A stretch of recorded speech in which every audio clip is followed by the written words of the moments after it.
Assalamualaikum warahmatullahi wabarakatuh. Selamat sore pemirsa TVRI dimanapun Anda berada. Bertemu lagi dengan saya Muhammad Farisi dalam acara Dialog Ruang Publik Senin 3 Juli 2023. Dan sore ini kita akan membahas mengenai tekan angka kemiskinan di Jambi. Dua narasumber telah hadir di studio TVRI pada sore hari ini. Saya perkenalkan, ini dua-duanya adalah dosen Universitas Jambi. Ada Bapak Dr. Chandra Mustika, pengamat ekonomi sekaligus dosen di Fakultas Ekonomi dan Bisnis Universitas Jambi. Assalamualaikum, selamat sore. Waalaikumsalam, selamat sore. Makasih, saya panggil Mas Chandra aja nih. Dan narasumber yang kedua, ada Insinyur Rendra MSI, dosen dari Fakultas Pertanian, sekaligus menjadi pengamat sosial nih ya. Iya. Sosial di Universitas Jambi. Assalamualaikum, apa kabar? Mas Waalaikumsalam, alam nasihat Mas. Wah, terima kasih nih sudah menemani pemirsa sore hari ini membahas mengenai tema kemiskinan. Karena ini menjadi tantangan dan prioritas dari pemerintah kita untuk mengentaskan kemiskinan. Saya ke Mas Chandra terlebih dahulu. Mas Chandra, kita lihat bahwa tidak ada sebuah negara yang tidak ada warganya yang miskin ya. Bahkan negara maju pun gitu ya, kita lihat di Amerika misalnya juga angka kemiskinan juga ada, tempat-tempat kumuh apa segala macam juga ada. Nah, kalau kita bicara mengenai kemiskinan sebenarnya Mas Chandra, yang disebut dengan masyarakat miskin ini yang bagaimana sih? Karena beberapa saya lihat juga ada kategorinya ya, ada yang rentan miskin, ada yang miskin, sangat miskin, atau rawan miskin gitu kalau tidak salah. Jadi kalau sebutan masyarakat miskin ini sebenarnya gimana Mas Chandra? Baik, terima kasih Pak Baris. Pertama saya sebelumnya mengucapkan terima kasih atas kesempatan undangan yang diberikan pada sore hari ini. Kebetulan temanya sangat menarik ini tentang kemiskinan ya. Jadi kata Mas Faris tadi, kita bicara dulu konsep kemiskinan itu seperti apa ya kan, untuk mengenali bahwa seseorang itu di dalam kategori miskin atau tidak ya kan. Nah, dalam teori kemiskinan sendiri, secara terminologinya kan kemiskinan itu ada kemiskinan absolut ya kan, dan kemiskinan relatif. Jadi seperti kata Mas Faris tadi, hampir setiap negara itu pasti ada penduduk miskin ya, karena kita tahu bahwa konsep kemiskinan absolut itu dia melihat penduduk miskin itu apakah diukur dari mampu atau tidaknya memenuhi kebutuhan hidup minimumnya atau KHM istilahnya itu, standar minimum dalam hidup seseorang itu. Dan ini sebagai indikatornya adalah garis kemiskinan. Jadi selama suatu masyarakat atau warga yang pendapatannya berada di bawah garis kemiskinan, maka dia dikategorikan sebagai orang miskin. Itu kalau kita bicara secara absolut. Nah, tapi kalau kita bicara kemiskinan relatif, itu memang kalau bedanya, kalau kemiskinan absolut ini dia bisa saja ditekan sampai 0 kalau tidak ada lagi masyarakat yang hidup di bawah garis kemiskinan, otomatis 0% di negara tersebut penduduk miskin. Namun sangat sulit terjadi ya kan, karena rata pasti ada saja dalam suatu negara itu yang masih ada penduduknya yang masih di bawah pendapatan, di bawah garis kemiskinan. Nah, kalau kita bicara kemiskinan relatif, itu adalah kemiskinan yang disebabkan oleh ketimpangan pendapatan. Jadi kalau di dalam suatu negara itu masih ada persoalan ketimpangan pendapatan, maka kemiskinan relatif akan terus ada selama ketimpangan ada. Contoh yang kemiskinan relatif tadi seperti apa? Contohnya kalau di Indonesia misalnya. Nah, jadi kalau misalnya posisi saya tinggal di misalnya di RT saya ya, Mas Paris ya, itu saya mungkin dianggap orang kaya karena pendapatan saya misalnya rata-rata sebulan 10 juta misalnya kan. Nah, karena rata-rata pendapatan di warga di sana mungkin cuma 2 juta, 3 juta masyarakatnya ya kan. Tapi kalau saya tinggal di Pondok Indah ya kan, atau di Jakarta yang kompleknya rata-rata pendapatannya 100 juta ke atas, saya dikategorikan miskin secara relatif. Oh, baik. Jadi bukan berdasarkan tingkat penghasilannya ya, bukan, tapi bagaimana ketimpangan yang terjadi. Baik. Kalau kita bicara mengenai kemiskinan yang absolut tadi ya, bagaimana kemudian itu bisa dikatakan tolok ukurnya apa kemudian? Apakah kamu kan ada standar biaya hidup minimal ya, yang itu sudah diukur sama pemerintah. Misalnya yang kemudian itu berkorelasi dengan upah minimum misalnya? Iya, betul. Apakah seperti itu ngukurnya? Kalau indikator yang digunakan BPS ya. Kalau kita di Indonesia ini kan BPS. Kalau di internasional itu World Bank ya kan.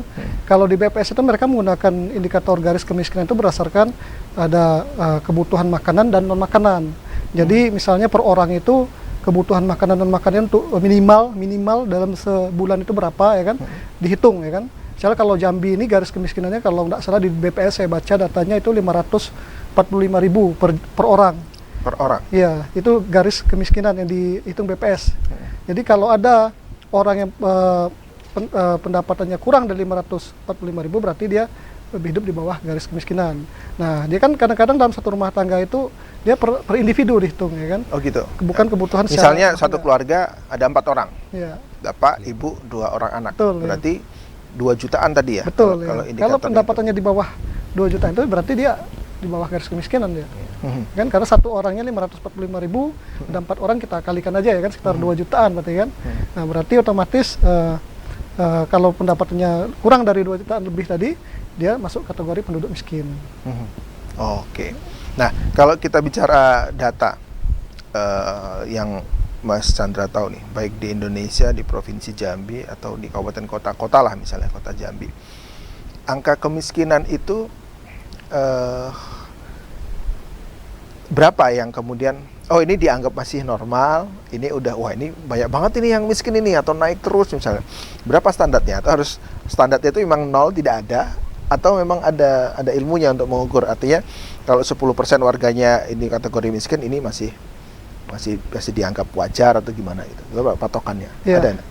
Sebenarnya untuk melihat hal tersebut memang tergantung secara absolut jumlah penduduk di wilayah tersebut.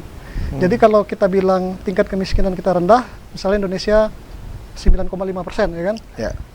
Tapi dengan penduduk Indonesia yang 200 juta lebih, kalau dikalikan proporsinya berarti kan ada sekitar 25 jutaan yang di bawah penduduk miskin. Tapi kalau kita bicara misalnya penduduk di situ, misalnya di Singapura, misalnya dia 10%, tapi jumlah penduduknya cuma 2 juta jiwa. Secara relatif kan lebih rendah Singapura. Betul. Jadi tergantung secara absolut jumlah penduduknya ya kan. Kalau misalnya jumlah penduduknya besar, persentase kemiskinan harus makin kecil biar jumlah penduduknya secara absolut lebih rendah. Oke, kita bicara tidak membandingkan dengan negara lain misalnya. Kalau di Indonesia sendiri misalnya berapa kondisi hari ini dan Provinsi Jambi kalau sepanjang sejarah ini sepanjang sejarah ya saya meneliti tentang kemiskinan ini itu pertama kalinya memang di zaman masa Presiden Jokowi ini tingkat kemiskinan kita menembus di bawah 2 digit ya, artinya 9,5% ya, biasanya di atas 2 digit terus. Sekarang bisa menembus ke 9,5%, tapi itu belum tentu dianggap suatu hal yang luar biasa ya, karena itu tadi saya bilang jumlah penduduk kita terus meningkat ya kan. Kemudian indikator yang kita gunakan garis kemiskinannya apa? Misalnya BPS ya kan.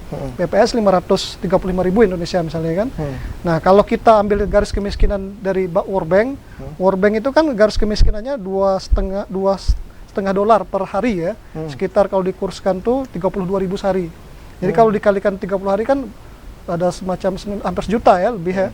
Nah, bayangkan dengan garis kemiskinan kita yang setengahnya, otomatis kalau digunakan standar seperti itu bisa saja hampir 40% warga Indonesia masuk dalam jurang kemiskinan. Oke, yang kategori tadi ada miskin, rentan miskin, sangat miskin, itu bagaimana mengkategorikan? Kalau dalam teori konteks kemiskinan itu biasanya hanya digunakan pendapatan. Misalnya kalau dia berada di bawah garis kemiskinan berarti misalnya dia dikategorikan miskin. Namun kalau dia sudah mendekati angka garis kemiskinan atau berada di atas garis kemiskinan itu dikategorikan pasti rentan miskin. Kan? Nah, biasanya kalau sudah jauh di atas garis kemiskinan baru dia jauh dari kemiskinan ya kan. Oke, baik. Saya ke Mas Rendra. Mas Rendra ini dari pengamatan sosial Anda. Masyarakat miskin di Indonesia itu semakin tahun semakin berkurang atau semakin banyak, Mas Rendra? Ya, baik. Kalau menurut saya ya, bicara kemiskinan tadi kan ada 2 konsep yang dibangun oleh ya konsep BPS-nya ya kan, absolut dan relatif itu ya. Kalau secara angka data-data kita bisa lihat semua di BPS hari ini kelihatan memang ada penurunan perkembangan jumlah penduduk miskin kita. Cuman perhitungan itu kan per semester ya, per 6 bulan per 6 bulan. Yeah. Sementara artinya BPS ngukurnya per semester. Iya, per semester. Maret, September, Maret gitu kan. Nah, sementara kita melihat fluktuasi harga kan tidak ada semester-semesternya ini. Oke. Oh iya ya.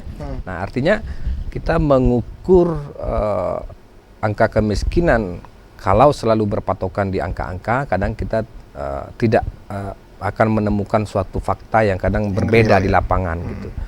Artinya kemampuan seseorang itu bisa saja positif, bisa saja negatif gitu. Artinya kita ketika hanya diukur secara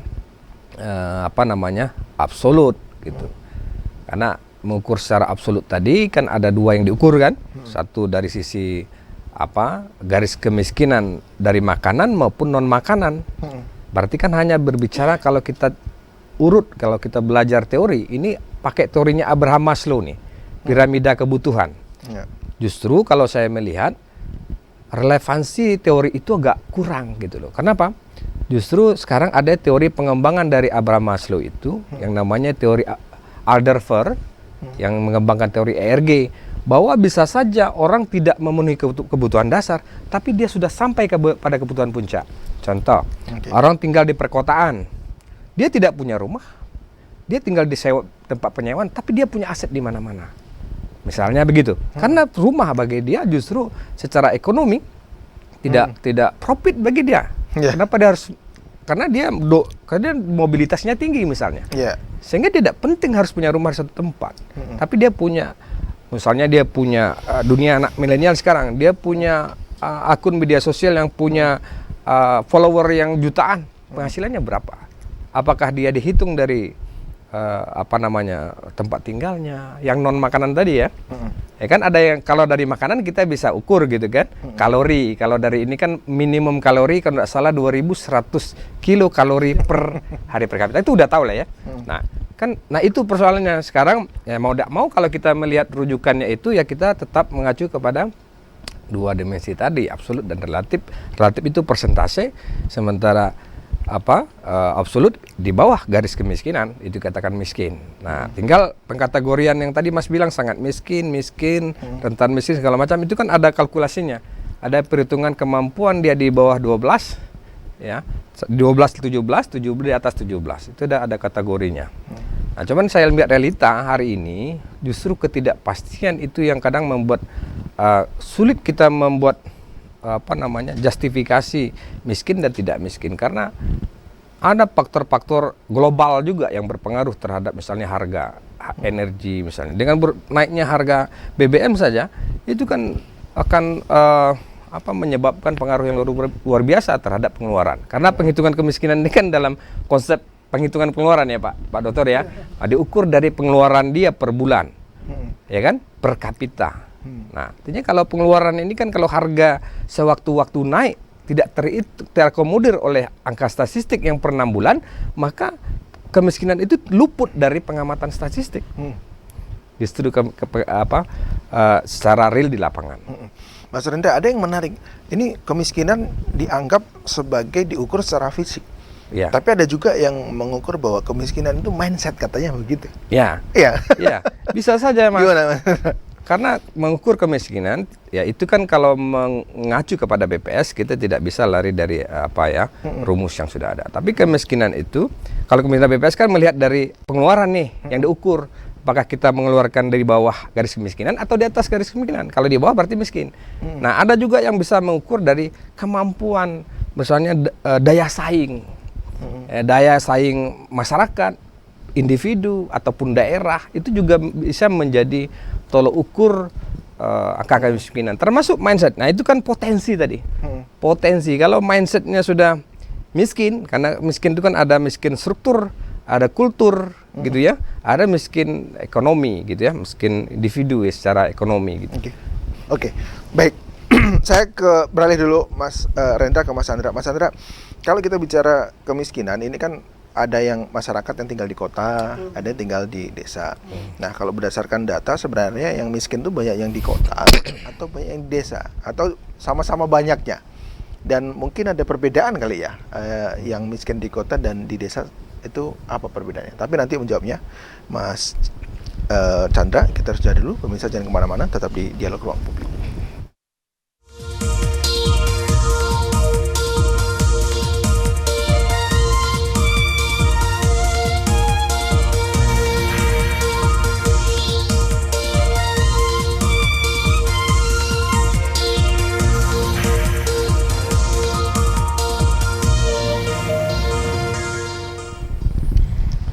Kembali lagi di Dialog Ruang Publik pemirsa, dengan tema kita ini adalah tekan angka kemiskinan di Jambi. Saya bersama Mas Chandra dan Mas Rendra, pengamat sosial dan pengamat ekonomi. Saya ke Mas Chandra, Dr. Chandra. Terkait dengan kemiskinan tadi, sebenarnya kan masyarakat kita ini ada di kota ya, ada masyarakat urban gitu ya, ada masyarakat juga yang di desa gitu. Nah kalau kita bicara kemiskinan sebenarnya banyakan yang di mana? Yang di kota atau di desa? Kalau di desa kan misalnya ada semua gitu ya, dia nanam singkong ada, ini ada, segala macam. Artinya apakah juga itu dianggap miskin? Padahal dia bisa makan juga, tapi dengan apa yang ada di pekarangan rumahnya gitu. Jadi ya konsep miskin kaya, miskin di kota dan di desa itu apakah juga sama atau beda? Baik, terima kasih Pak Haris. Jadi saya lanjut sebelumnya menyambung dari Pak Dr. Rendra tadi mengenai mindset tadi ya. Jadi memang, jadi memang kadang-kadang saya kebetulan penelitian saya tentang kemiskinan juga banyak. Ada kategori ada namanya subjective poverty sama struktural cultural poverty ya kan. Di subjective poverty ini jadi orang mengaku miskin itu berdasarkan subjektivitas dia menilai dirinya miskin. Sehingga mindset yang timbul kan kalau dia merasa orang miskin, dia dapat bantuan segala macam ya kan dari pemerintah segala macam ya kan. Nah itu yang bikin mindset miskin itu kata orang ya kan. Nah ada juga cultural poverty itu yang budaya miskin tadi, karena budaya itu yang menyebabkan dia miskin, misalnya budaya malas ya kan. Kemudian biasa kalau misalnya ada di suatu adat istiadat daerah itu misalnya hanya perempuan saja yang dibolehkan bekerja, ya laki-laki tidak boleh, atau sebaliknya ya kan. Nah, atau misalnya di suatu tempat itu melarang penggunaan teknologi pertanian yang bisa membuat percepat produktivitas ya kan. Nah ini kultural seperti ini yang bisa menyebabkan masyarakat masih dalam vicious circle poverty ya kan, lingkaran kemiskinan ya kan, dengan tidak menerima perkembangan teknologi segala macam ya kan. Nah bicara mengenai kota dan desa ya kan. Beberapa waktu lalu memang saya ada beberapa jurnal saya yang sudah publish ya kan, mengenai rural and urban poverty ya kan, level model di Pulau Sumatera ya, di Pulau Sumatera ada itu, dan di Indonesia ada juga. Itu memang kalau kita bicara data, memang mayoritas memang kemiskinan itu lebih besar di desa ketimbang di kota. Kalau kita bicara poverty ya kan, kemiskinan. Tapi kalau ketimpangan sebaliknya, kalau inequality itu disuruh di kota yang besar, di desa lebih kecil. Nah ini yang menarik kalau kita lihat kausalitas antara persoalan kemiskinan ketimpangan di Indonesia ini ya kan, di desa dan kota ini. Nah apa pokok persoalan kenapa di desa jumlah kemiskinan persentase lebih besar ya kan timbang di kota?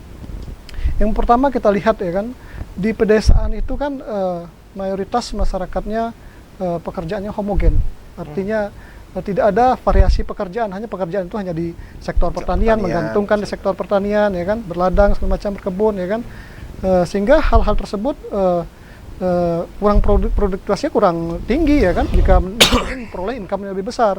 Apalagi di pedesaan kita tahu bahwa banyak terjadi yang namanya high cost ekonomi biaya tinggi ya kan. Jadi masyarakat yang tinggal di desa yang mengandalkan pertanian itu kan tidak menikmati ketika hasil panen naik atau segala macam ya kan, karena banyak sekali misalnya di situ ada tengkulak, kemudian ada segala macam pinjaman rentenir ya kan yang menjerat petani ya kan, dan kemudian yang juga infrastruktur yang kurang memadai ya kan. Makanya sekarang kita apresiasi ya kan, pemerintah mulai memusatkan pembangunan di pedesaan supaya masyarakat desa tadi berangsur-angsur naik dari garis kemiskinan. Nah, jika dibandingkan dengan kota ya kan, kalau di kota kan memang tingkat pendidikannya yang lebih tinggi ya kan, sehingga parasi pekerjaan penduduk di kota juga lebih beragam dan income-nya juga lebih tinggi ya kan, sehingga mereka rata-rata hidupnya di atas garis kemiskinan. Ya, saya ingat betul dulu punya kawan yang biasa hidup di kota, kemudian pindah maksudnya di kota besar, pindah di kota kecil. Wah, dia curhat, saya nyari uang 100.000 aja susah di sini katanya. Kalau nyari uang 100.000 di kota besar mungkin lebih mudah gitu ya maksudnya ya. Baik, saya ke Mas Rendra. Mas Rendra, kalau kita bicara faktor sosial yang menyebabkan orang berada di garis kemiskinan itu apa, Mas Rendra? Apa faktor pendidikannya yang rendah?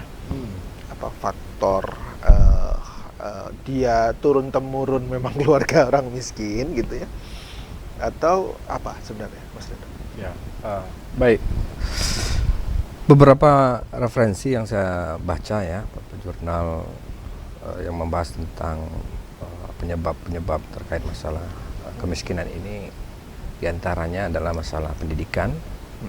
Pendidikan rata-rata di Provinsi Jambi, saya lihat hasil penelitian terbaru itu nggak sampai 9 tahun, 8, sekian rata-rata. Jadi nggak tamat SMA. Ya. Gitu. Dan kemudian usia di bawah 18 tahun. Usia yang masih muda, sementara anggota keluarganya banyak yang harus ditanggung. Nah, 3 faktor ini berkorelasi positif, saya lihat terhadap angka kemiskinan itu tadi, di bawah garis kemiskinan. Dan memang tapi kan itu fakta, tapi di balik itu misalnya usia pernikahan dini tadi ya, salah satu penyebab. Tetapi justru kita melihat ada peluang lain anak-anak muda tadi, bagaimana meningkatkan produktivitas dan kreativitas dia. Ya tentu kalau untuk saat ini tidak ada beda desa dan kota sekarang. Kalau dia masuk ke dunia digitalisasi misalnya gitu ya, selama itu ada satelit, ada jaringan internet, bisa go ahead kan gitu kan. Nah sekarang dia bisa konten apa ya, apalagi saat ini kan kita masa-masanya bonus demografi kan. Lagi masa-masanya bonus demografi, memang ini potensi gitu ya. Walaupun faktanya dari hasil riset tadi menunjukkan bahwa umur usia di bawah 18 tahun ternyata memiliki korelasi positif terhadap angka kemiskinan yang tinggi gitu. Nah itu faktanya. Dan yang kedua menurut saya, tadi saya juga sedikit mau menanggapi, kalau saya melihat data yang ada BPS terakhir justru ada urbanisasi yang besar-besaran ke kota, akhirnya kemiskinan menumpuk di kota. Kalau saya lihat perbandingannya saat ini, ya kan, urbanisasi di perkotaan justru agregasi kemiskinannya tinggi jumlahnya, ketimbang di desa. Nah, tentu tidak bisa kita generalisasi juga gitu kan. Ada beberapa desa yang saat ini dia punya seperti tadi, dia memang di kampungnya nggak punya apa-apa, punya kebun, punya sawah warisan, punya kebun sepetak 2 petak, tapi dia punya kebun di perkebunan di daerah lain misalnya. Gitu ya, misalnya orang Kerinci, dia profesinya petani di Kerinci tapi kecil, tapi dia punya aset tanaman kebun sawit di daerah Tanjung Jabung Barat, Tebo, Bungo dan segala macam. Nah, itu yang tidak terpetakan karena begini, menghitung pengeluaran justru, nah ini jadi problem juga, sulit juga nanti terdeteksi angka kemiskinan ketika orang mengeluarkan pengeluaran itu dia tidak mau menampakkan kehidupan mewah, tapi dia punya investasi besar karena Kerinci misalnya, masyarakat Kerinci itu punya investasi utamanya di masa pendidikan anak misalnya, sehingga dia punya tabungan dalam bentuk investasi, aset dan seterusnya misalnya. Dan itu akan digunakan pada waktunya. Dia hidup susah-susah aja. Kalau kita lihat pengeluarannya ya di bawah garis kemiskinan misalnya gitu ya. Nah itu kan kembali ke semangat, etos kerja, motivasi dan seterusnya. Nah kalau malah bagi saya di desa itu sulit kita melihat ada orang kelaparan. Kalau kita bicara soal makanan, walaupun secara individunya tidak, tapi kolektivitas masyarakat desa kan masih tinggi. Kerjasama, gotong royong, kekeluargaannya masih kita akui itu menjadi mahal. Makanya saya bilang saya yang agak ragu itu di wilayah perkotaan. Karena wilayah perkotaan ya sekarang bagaimana memodernisasinya gitu. Ada komunitas-komunitas, ada panti-panti sosial atau kelompok-kelompok yayasan-yayasan yang kuat. Itulah kesolehan sosial itu perlu dikembangkan, dipertahankan. Apalagi saat ini misalnya kita misalnya dalam menghadapi misalnya masalah ekonomi global lah ya dalam berbagai macam bentuk ya, tentu kita dengan bagaimana modal sosial yang kita miliki di tingkat daerah, kota maupun desa itu harus selalu dikembangkan secara kolektivitas untuk meningkatkan produktif dan kreativitas. Baik, saya ke Mas Chandra. Mas Chandra, kalau dari perspektif ekonomi apa yang menyebabkan orang miskin? Kalau kita bicara perspektif ekonomi ya, variabel tentu saja langsung transmisinya kan memang lebih banyak di variabel ekonomi kalau bicara kemiskinan, karena kalau pengukurannya dari garis kemiskinan berarti kan pendapatan. Nah, selama income tadi kan pendapatan di bawah garis kemiskinan, nah itulah jadi problemnya. Cuman itu tadi saya bilang kan artinya masalah gini, sebagian menyalahkan pemerintah, tidak ada lapangan pekerjaan misalnya. Sarjana banyak nih, kemarin datanya aja S1 udah berapa gitu. Tapi kemudian tidak ada lapangan pekerjaan misalnya, akhirnya disalahkan pemerintah lagi gitu kan. Ya, sebenarnya kan membasmi kemiskinan ini tidak seperti ini ya, menebang rumput, hanya menebang rumput tapi tidak mencabut akar permasalahannya ya. Jadi kalau kita lihat ya kan beberapa kebijakan pemerintah sekarang, misalnya subsidi, bantuan sosial segala macam, itu memang dalam jangka pendek memang terasa langsung pada penduduk miskin ya kan, dalam menjaga konsumsi berapa mereka. Berapa sih? 300.000 ya? Mereka ya kan. Namun hal lebih spesifik tadi saya juga pendapat dengan Pak Rendra, mengapa orang banyak berinvestasi di bidang pendidikan ya kan. Karena memang sebenarnya problem kemiskinan itu, kalau kita bicara kenapa orang tidak punya pendapatan tinggi ya kan, karena tingkat pendidikannya rendah. Karena dengan pendidikannya rendah, dia mendapat pekerjaan yang istilahnya tuh yang apa adanya ya kan, income salarinya yang jual levelnya rendah ya kan. Coba kalau kita pendidikan semakin tinggi, itu berkorelasi dengan pendapatan, sehingga banyak warga desa kan yang di desa kan tingkat pendidikan rendah, ya income-nya juga lebih homogen. Tadi saya bilang banyak pendapatannya rendah, sementara kalau mereka dengan investasi mereka ada pendidikan ya kan, anak-anaknya banyak sekolah ya kan, tiba bekerja di kota, kemudian mendapat penghasilan lebih besar ya kan, otomatis kan nanti multiplier efeknya balik ke keluarga masing-masing ya kan. Nah itu memang yang sekarang kita lihat, memang kebijakan pemerintah juga banyaknya beasiswa pendidikan segala macam itu memang diutamakan memang harus bagi penduduk miskin ya kan, karena supaya pemerataan pendidikan terjadi, sehingga dengan pendidikan yang tinggi tadi masyarakat kita mulai bisa mendapat pekerjaan-pekerjaan yang layak bagi mereka. Oke, baik. Saya ke Mas Rendra lagi. Mas Rendra, banyak program ya yang sudah dikeluarkan oleh pemerintah. Kita bicara pemerintah nih ada banyak nih, ada pemerintah pusat, provinsi juga punya, pemerintah kabupaten, kota lah. Kita bicara kota Jambi juga ada beberapa program. Nah ini sinergi enggak? Atau justru tumpang tindih? Datanya juga belum jelas gitu ya. Yang ini juga dapat, yang ini malah belum dapat gitu. Nah, bagaimana meramu bantuan-bantuan pusat, provinsi maupun kota ini, Mas Rendra? Tapi nanti menjawabnya. Kita harus jeda dulu. Pemirsa jangan kemana-mana, tetapi dialog ruang publik.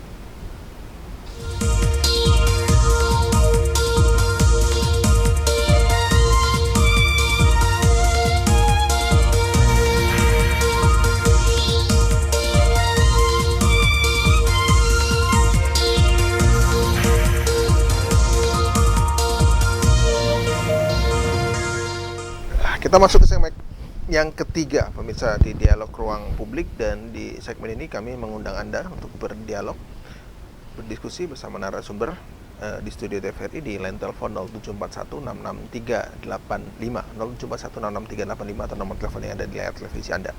Saya lanjutkan kembali ke Mas Rendra tentang banyak yang sudah dilakukan oleh pemerintah, baik pemerintah pusat, provinsi maupun kabupaten kota.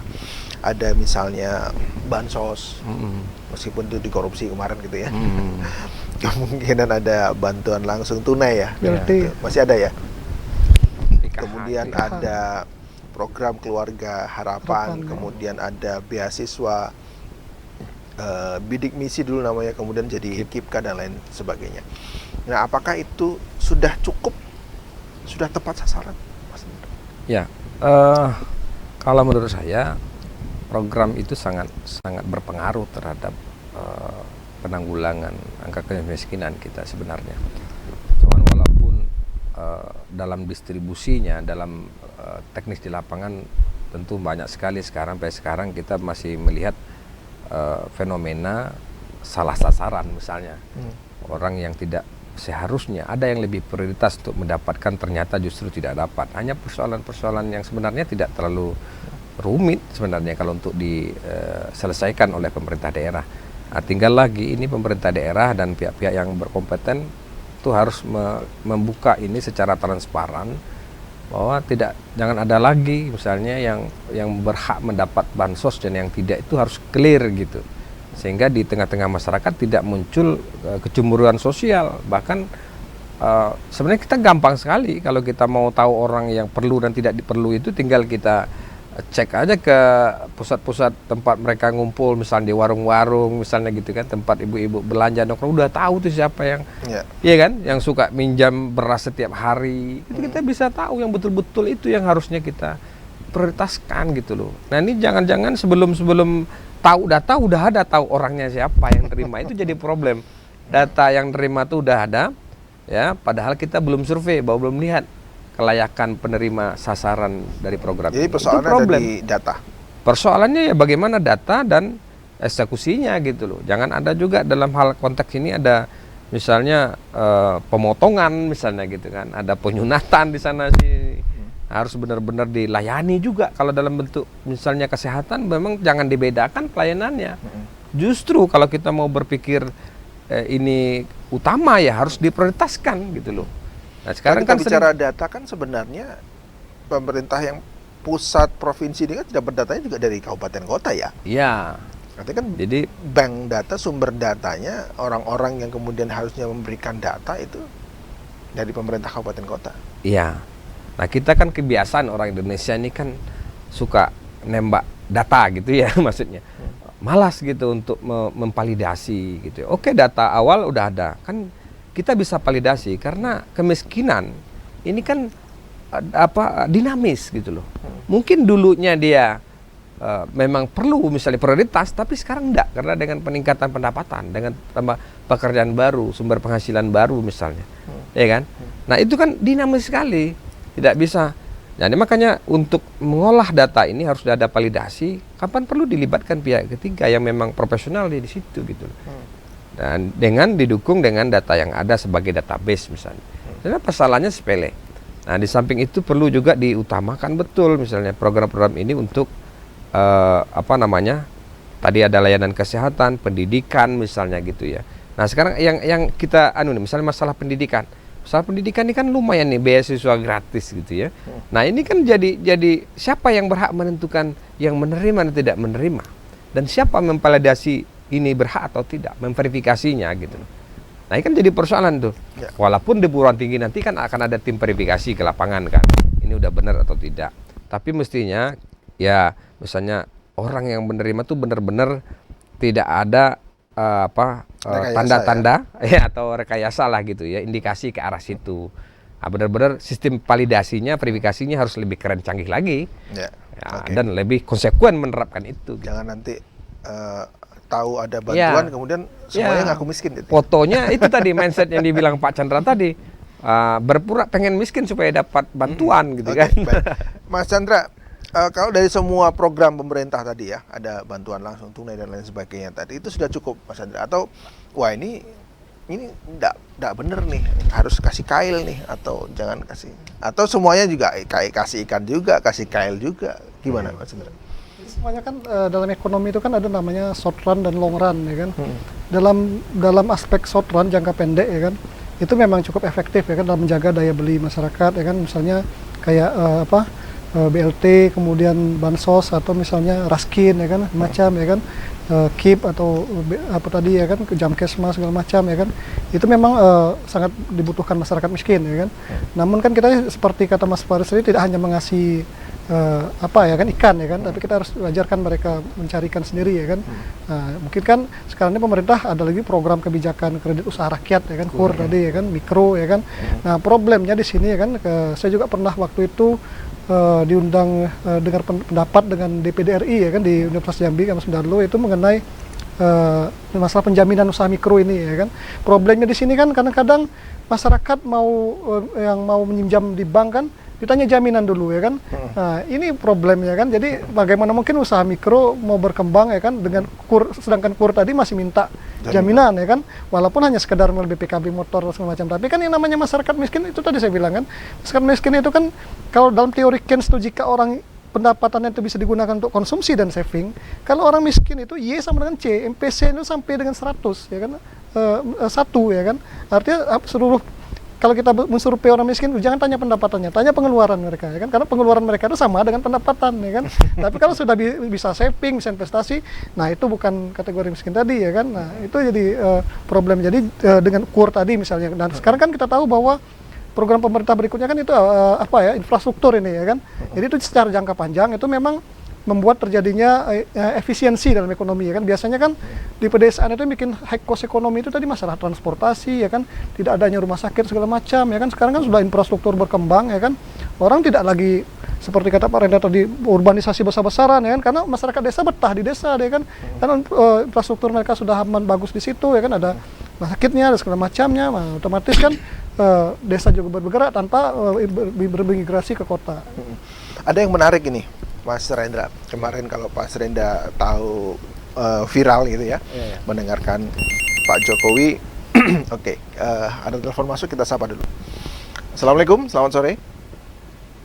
Waalaikumsalam warahmatullahi wabarakatuh, selamat sore. Silakan, Pak Ramadan. Betul, Mas. Ya, silakan Pak Ramadan di Bangko ya.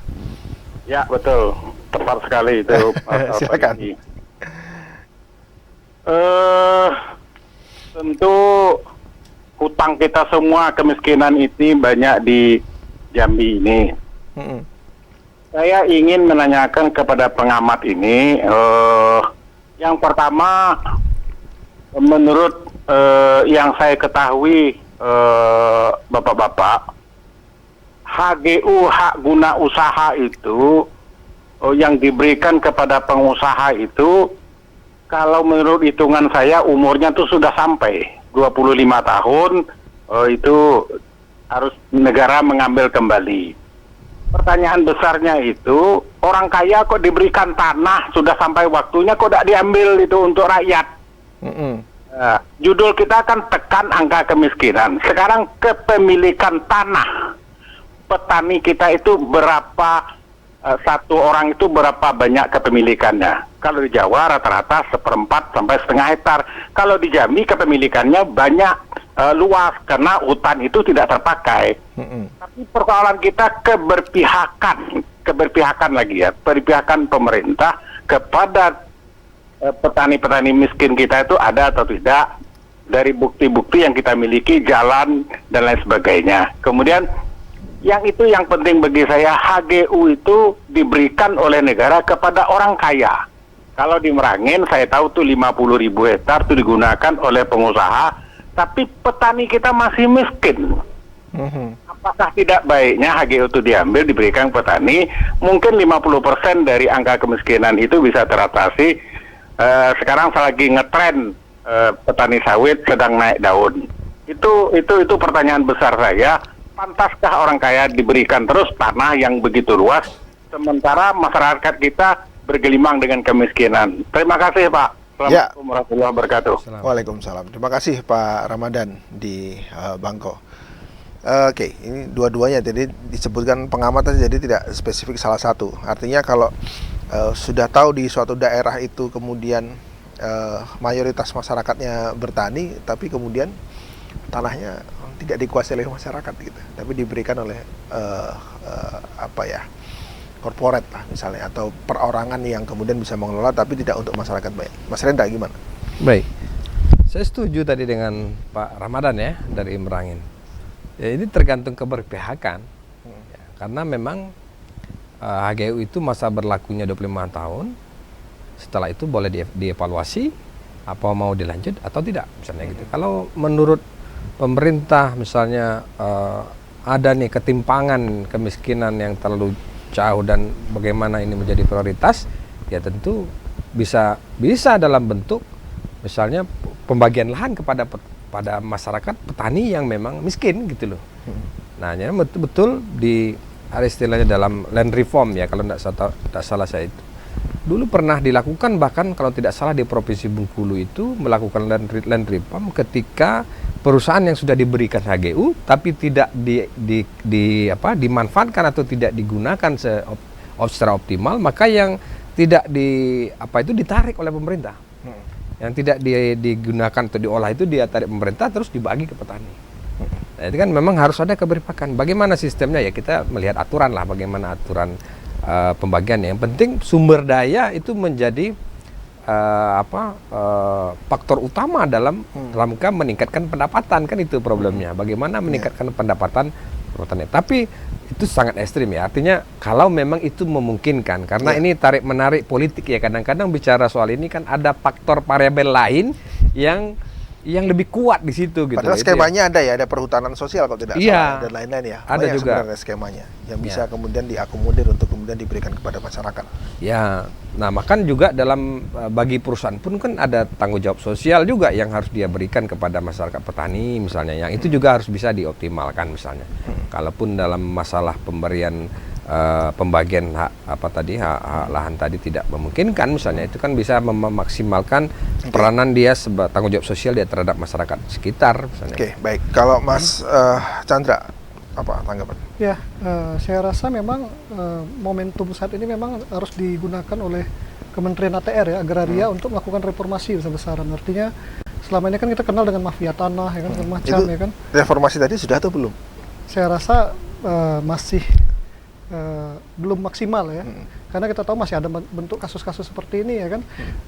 Jangankan HGU ya, saya aja baru terkejut ketika tahu bahwa di Jakarta itu Hotel Sultan itu diakuisisi oleh pemerintah. Ternyata kan SHGB-nya selama ini kan sudah habis ya kan. Nah, sebelumnya 20-an tahun sebelumnya itu perpanjangannya memang tanpa transparansi yang jelas ya kan, sehingga ternyata kan ada oknum BPN yang terlibat di situ ya kan. Nah, ini saya bilang kan, jadi Kementerian Agraria harus berani mereformasi dengan melakukan transparansi, akuntabilitas ya kan, sehingga siapa saja yang berhak menerima HGU ya kan.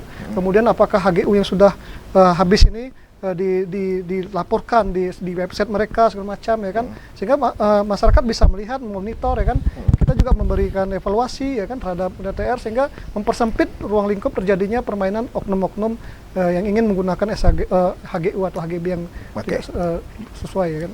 Oke, baik. Saya ke Mas Rendra lagi nih, ini pengamatan sosial ini. Jadi Pak Jokowi kemarin berpidato dalam sebuah forum gitu ya, menangani stunting, dananya 10M misalnya. Ternyata digunakan rapat, perjalanan dinas dan lain-lain 8M misalnya. Dan hanya 2M yang kemudian digunakan. Artinya banyak anggaran yang posnya itu memang justru tidak sesuai. Bisakah kemudian disimpulkan sebenarnya kemiskinan ini yang membuat juga pemerintah sendiri? Satu, pemerintahnya tidak cakap. Artinya pemerintah itu ya SDM yang di daerah yang harusnya kemudian mampu berpikir untuk itu. Yang kedua ya korup. Gimana? Ya, itulah yang dibilang tadi, masalah kemiskinan secara struktural. Jadi memang ada strata-strata di dalam ini pemerintah yang kita maksud, struktur-struktur pemerintah yang tidak memberikan kerja secara optimal untuk pemberantasan kemiskinan. Misalnya tadi termasuk perilaku korupsi misalnya gitu. Termasuk juga dalam praktek-praktek lainnya yang bisa menggerus misalnya upaya untuk pemberantasan kemiskinan ini. Itu sebenarnya praktek-praktek secara terstruktur. Ya, termasuk kemiskinan secara terstruktur. Kenapa? Ada struktur yang mengatur ya, sehingga struktur itu tidak berfungsi secara baik, tidak berfungsi secara optimal. Seharusnya kita bisa berharap banyak kan dengan struktur bantuan yang besar. Kalau betul-betul itu bisa dialokasikan kepada yang membutuhkan, tentu akan berdampak luas tentu terhadap ekonomi kita, terhadap terutama pendapatan masyarakat miskin tentunya gitu ya. Nah, inilah persoalan-persoalan struktur yang harus diberesi juga, selain soal kultur maupun secara individu. Individu itu ada mindset juga tadi gitu ya. Baik, masih ada satu segmen lagi, kita jeda dulu, pemirsa jangan kemana-mana, tetapi dialog ruang publik. Kita berada di penghujung dialog ruang publik pemirsa pada sore hari ini dengan tema tekan angka kemiskinan. Jadi sudah banyak kita bicarakan terkait pengertian kemiskinan itu sendiri, kemudian faktor dan program-program apa yang sudah dilakukan oleh pemerintah. Kesimpulannya yang bisa ditarik Mas Rendra, bagaimana cara menekan angka kemiskinan? Ya, pilihannya dua, kita berangkat dari bawah, dari masyarakat itu sendiri, atau berangkat dari penguasa, pemerintah dalam hal ini. Jadi dua sumbu ini harus bekerja sama untuk bisa sampai satu titik menekan angka kemiskinan. Misalnya dari di level masyarakat kita harus bisa meningkatkan produktivitas dan kreativitas generasi muda terutama yang bisa diharapkan karena di situ punya potensi besar anak-anak muda dengan kreativitas dan produktivitasnya itu bisa menjadi produktif sehingga bisa meningkatkan pendapatan. Di samping bagaimana budaya-budaya masyarakat yang tidak ekonomis, inefisiensi itu harus ditinggalkan, meningkatkan budaya kreatif dan tetap juga bagaimana pengamanan sosial secara kearifan yang ada di tengah-tengah masyarakat harus tetap ditumbuh kembangkan karena itu penangkal yang paling kuat di tingkatan masyarakat kita. Lalu berikutnya bagaimana pemerintah memberikan peluang-peluang kerja yang peluang untuk generasi muda yang sekarang bonus demografi yang sangat tinggi ini harus diberi kesempatan juga untuk bisa memberi ruang untuk bisa bekerja gitu ya, untuk memberikan sebagai sumber pendapatan bagi mereka, memberi regulasi yang baik yang nyaman, yang kondusif gitu ya, memberi layanan optimal kepada masyarakat dalam semua hal, terutama dalam bantuan-bantuan tadi yang sifatnya yaitu sebagai penyangga, tapi itu juga penting misalnya dalam mengamankan secara sosial masyarakat kita yang ada di batas di bawah garis kemiskinan itu tadi. Baik, Saya kira terima kasih. Mas Chandra, terakhir Mas Chandra. Ya, saya rasa kita tetap harus mendukung ya upaya berbagai tempuh di kebijakan yang dilakukan oleh pemerintah dalam mengurangi angka kemiskinan, termasuk tadi kebijakan jangka pendek dan juga jangka panjang. Karena kita tahu bahwa mengatasi kemiskinan ini tidak semudah membalik telapak tangan, ya kan? Karena kita tetap harus menjaga secara jangka pendek dengan kebijakan-kebijakan di bidang kesehatan, pendidikan tadi, ya kan. Namun di satu sisi kita coba membuat kebijakan jangka panjang yang bisa membuat masyarakat kita mandiri dan terlepas dari kemiskinan dengan perbaikan infrastruktur, kemudian adanya memacu usaha mikro sehingga masyarakat kita tidak bergantung lagi kepada subsidi yang dilakukan oleh pemerintah. Dan terakhir adalah pengawasan yang harus kuat dari pemerintah terhadap anggaran-anggaran kemiskinan yang dilontorkan ke masyarakat. Harus tepat sasaran. Betul. Baik, terima kasih Mas Renda. Terima kasih Mas Chandra telah hadir di studio TVRI. Terima kasih pemirsa atas perhatian Anda. Saya Muhammad Farisi. Assalamualaikum warahmatullahi wabarakatuh. Sampai jumpa.